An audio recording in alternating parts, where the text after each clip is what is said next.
Todos hemos visto las grandes fiestas de Victoria en las películas. Los cuernos de bebida, los bailes, las pilas de oro. Pero hay otra historia que comienza cuando se apagan las hogueras, una que nadie cuenta. Es la historia de las mujeres nobles, las reinas, las princesas, las hijas de los jefes cuyos hogares acaban de ser tomados. Su destino no era solo un detalle, era parte del plan. Esta no es una historia de romance ni de rescate, es sobre lo que sucedía cuando el ruido se detenía y se pagaba el verdadero precio de la derrota. Vamos a ver 7 de estos destinos. Si valoras la historia verdadera como esta, suscríbete. Es la mejor forma de apoyar nuestro trabajo. Además, escribe en los comentarios desde qué ciudad nos escuchas. Este guión está basado en investigaciones reales, usando fuentes como los Anales de Ulster y la saga Laxtaela. Ahora, volvamos a la historia. Número 1. Las mujeres de Ath Cliath, 821, la costa de Irlanda. La entrada en los Anales de Ulster es breve, escrita como un registro comercial. Para el año 821 dice: Etir fue atacada por los paganos y se llevaron a un gran número de mujeres en cautiverio. El lugar que hoy llamamos Howth era un gran asentamiento en una península que protegía la entrada norte a la bahía de Dublín. Era un premio valioso. La incursión no fue al azar. Fue un ataque planeado para obtener recursos, y en el siglo IX, uno de los recursos más valiosos eran las personas. Estas mujeres, despojadas de sus nombres y familias en un solo acto brutal, fueron reclasificadas bajo la ley nórdica como esclavas. Este era el nivel más bajo de la sociedad, contadas como propiedad, no como personas. Su vida de esclavitud comenzó en las cubiertas de un barco largo, apiñadas como carga humana. El viaje en sí era una prueba, solo las más fuertes sobrevivían la dura travesía del Atlántico Norte. Su destino probable era el creciente puerto vikingo de Dyflin, más tarde Dublín, que se convirtió en uno de los mayores mercados de esclavos de Europa Occidental. Allí serían revisadas, valoradas y vendidas. Una mujer joven y sana podía valer entre 12 y 20 onzas de plata, lo mismo que producía una pequeña granja en un año entero. Eran compradas por colonos nórdicos en Irlanda o enviadas más lejos a mercados en Hedeby, en Dinamarca, Birka, en Suecia, o incluso llevadas por las rutas fluviales de los Rus hasta los enormes sistemas esclavistas del Imperio Bizantino y el Califato Abbasí. Sus habilidades en el tejido o la medicina, antes señales de alto rango, solo aumentaban su precio. Los anales no registran un solo nombre, eran solo números en una línea. Sus vidas e historias fueron borradas, convertidas en combustible para el mundo vikingo. Tomadas, registradas, silenciadas. Número 2. Melkorka, mediados del siglo X, de Irlanda a Islandia. La saga Laxdaela, escrita 200 años después, en realidad da nombre a una de estas cautivas. Melkorka era hija de un rey irlandés, Mirjartan. Alrededor del año 956, su vida fue destrozada por una incursión vikinga. Fue capturada, enviada a Noruega y puesta en un mercado abarrotado. Fue vista por Höskuld Dala Colson, un rico jefe islandés en un viaje comercial respaldado por el rey Hakon de Noruega. Höskuld quedó impresionado por su belleza y dignidad, preguntando al comerciante su nombre. El comerciante, un tratante ruso llamado Gili, dijo que no lo sabía. Höskuld pagó 3 marcos de plata, un precio enorme. Un marco eran 8 onzas, así que pagó 24 onzas de plata pura, 3 veces el precio de una vaca lechera de primera. También compró su silencio. Durante todo el viaje de regreso a Islandia y durante años después, Melkorka se negó a hablar. Vivió en su sala como concubina, una esclava, y le dio a un hijo al que llamaron Olaf. Todos, incluso Höskuld, creían que era muda.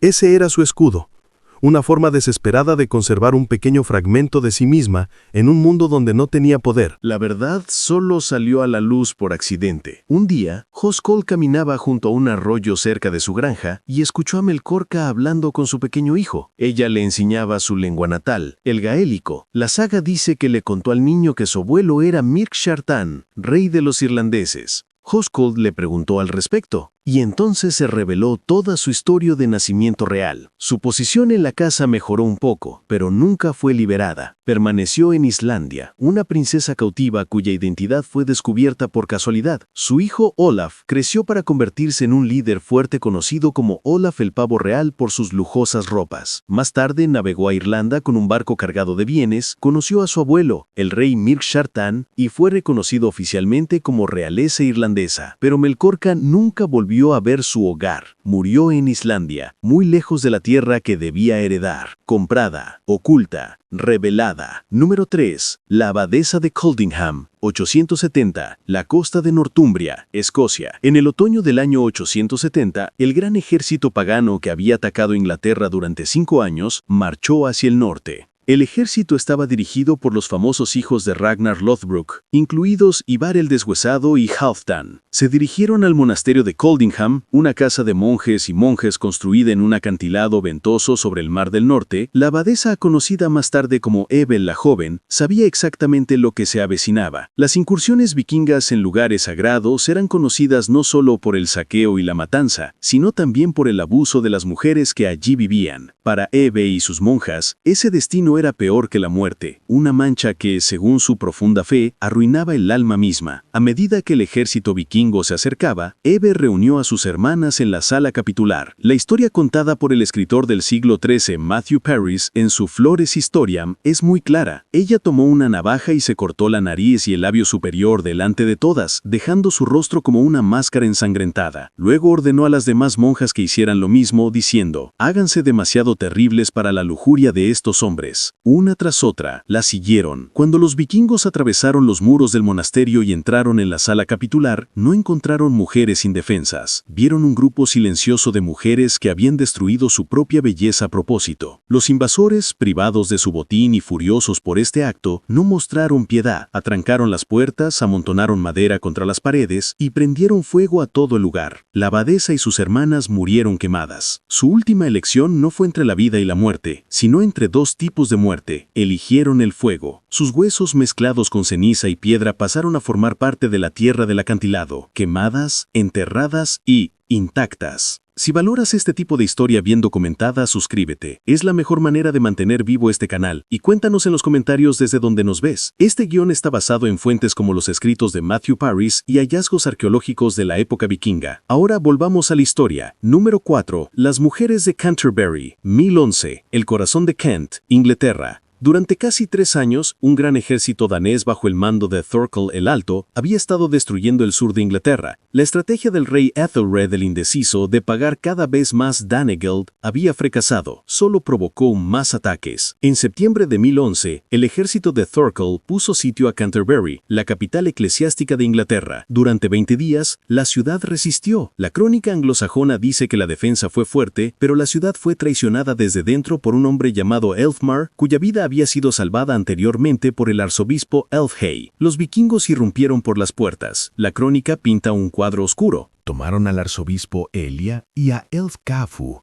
el funcionario real, a Leofrun, abadesa de St. Maldred, y a Godwin, obispo de Rochester. Capturaron a toda la dirigencia de la ciudad, tanto laica como eclesiástica. Luego, saquearon la gran catedral de Christchurch y mataron a la mayoría de la población. Pero a las mujeres nobles, como la abadesa Leofrun y la esposa de Elfward, no las mataron. Eran demasiado valiosas. Se convirtieron en rehenes, piezas de negociación en duras conversaciones. El ejército las retuvo durante meses. El arzobispo Elfcafu se negó a permitir que alguien pagara un rescate por él, declarando que no quería que su libertad fuera comprada con el dinero de la iglesia. En abril de 1012, en un banquete de borrachos en Greenwich, los vikingos enfurecidos le arrojaron huesos de animales antes de que uno de ellos finalmente lo matara con un hachazo en la cabeza. Fue martirizado. El destino de las mujeres fue más silencioso, pero igualmente aterrador. Fueron parte del costo de la paz. Al año siguiente, se pagó una enorme suma de 48,000 libras de plata al ejército de Thorkel para obligarlos a marcharse. La libertad de esas mujeres de alto rango fue casi con certeza parte de ese trato. Sus vidas se contaron como partidas en una factura nacional. Fueron peones en el mayor juego de poder de su tiempo. Su seguridad dependía de la plata y del humor de sus captores. capturadas, rescatadas, borradas. Número 5. Las cautivas de Dumbarton Rock. 870. El reino de Strathclyde, Escocia. Mientras el ejército de Halfdan e Ivar incendiaba monasterios en el este, otra fuerza vikinga atacaba desde el oeste. Los líderes eran Olaf el Blanco, rey de Dublín, y su aliado Ivar. Su objetivo era Alt-Clot, la roca del Clyde, conocida hoy como Dumbarton Rock. Este empinado peñasco volcánico era la capital de Strathclyde. Durante 4 meses, la fortaleza resistió el asedio.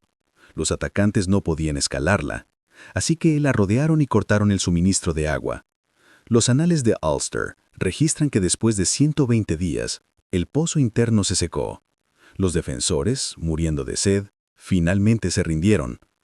Lo que siguió fue una de las mayores capturas de esclavos de la era vikinga en Gran Bretaña. Olaf e Ivar pasaron el invierno en el Clyde, almacenando su botín. En el año 871, 200 barcos zarparon de regreso a Dublín, cargados de tesoros y cautivos humanos. Los anales dicen que trajeron un gran botín en personas: anglos, britanos y pictos. El rey de Strathclyde, Arthgal, estaba entre ellos. Su esposa y las mujeres nobles de la corte eran ahora esclavas. Arthgal fue más tarde ejecutado en Dublín por órdenes de Olaf. Para las mujeres, sus títulos no significaban nada. Solo eran parte de una enorme carga humana. Su valor se medía en el mercado de esclavos de Dublín.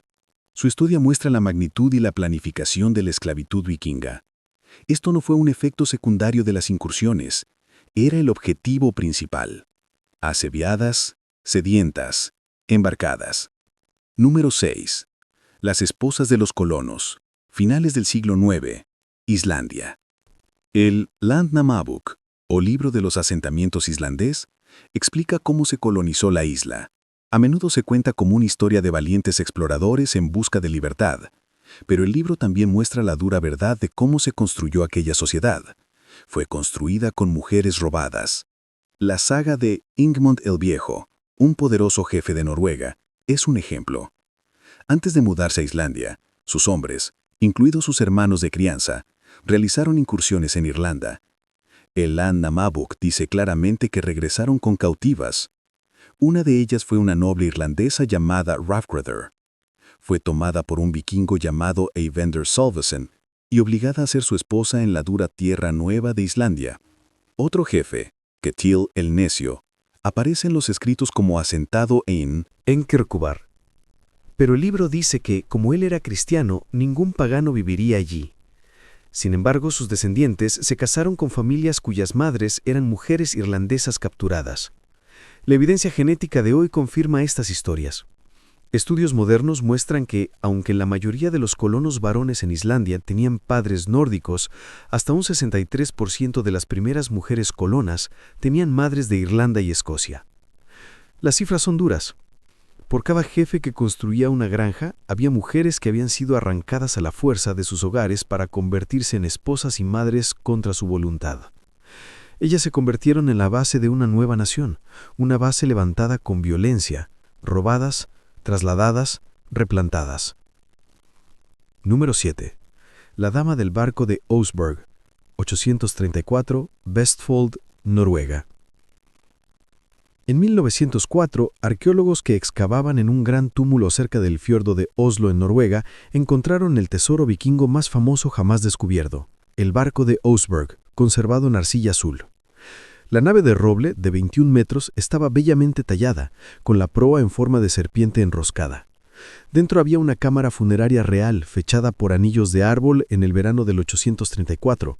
Estaba repleta de tesoros, un carro de madera decorado, 3 trineos ceremoniales, camas, cofres, tapices y los restos de 15 caballos y 4 perros.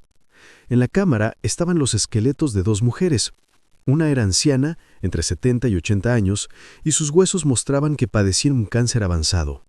Probablemente era una mujer poderosa, quizá una reina o una sacerdotisa. Durante años se creyó que la segunda mujer, más joven, de unos 50 años, era su sirvienta o compañera, que había elegido seguirla en la muerte. Pero la ciencia moderna cuenta una historia más oscura. Las pruebas de ADN de la mujer más joven mostraron un marcador, haplogrupo U7, casi nunca visto en Escandinavia. Se encuentra principalmente cerca del Mar Negro y en Irán. Esto demuestra que probablemente era una extranjera traída desde muy lejos. Su dieta, analizada en sus huesos, también cambió de forma repentina hacia el final de su vida, volviéndose rica en proteínas, como la de la élite noruega, lo que muestra que no siempre había vivido allí. La verdad probable es escalofriante. Tal vez era una noble del este, capturada en una incursión y obligada a servir en la casa de la poderosa reina de Oseberg. Su vida en Noruega parecía lujosa en comparación con la de una esclava de campo, pero seguía siendo propiedad. Cuando su señora murió, su vida también fue arrebatada. Fue sacrificada, quizás de forma voluntaria, quizás no, para servir en la muerte como lo había hecho en vida. La rica tumba no era para ella, era una muestra del poder de su dueña. Su cuerpo en aquella tumba no cuenta una historia de lealtad, sino el acto final de posesión. Atada, enterrada, olvidada. Las historias no terminan ahí. En 2009, trabajadores que construían una carretera para los Juegos Olímpicos de 2012 en Dorset, Inglaterra, descubrieron una fosa común en Ridgeway Hill. Dentro había un hoyo con 54 hombres jóvenes, todos ejecutados alrededor del año 1000.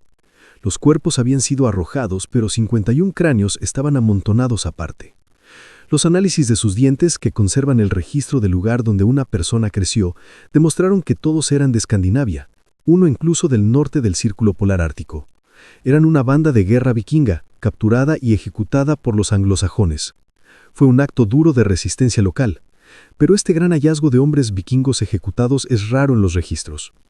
Los escritos de la época, desde los Anales de Ulster hasta la Crónica anglosajona, hablan principalmente no de hombres vikingos capturados, sino de mujeres locales apresadas. Por cada tripulación vikinga que moría lejos de casa, muchos barcos regresaban cargados de personas robadas. Estas mujeres eran el dinero oculto de la era vikinga, el verdadero botín de guerra. Sus destinos olvidados, sus nombres borrados.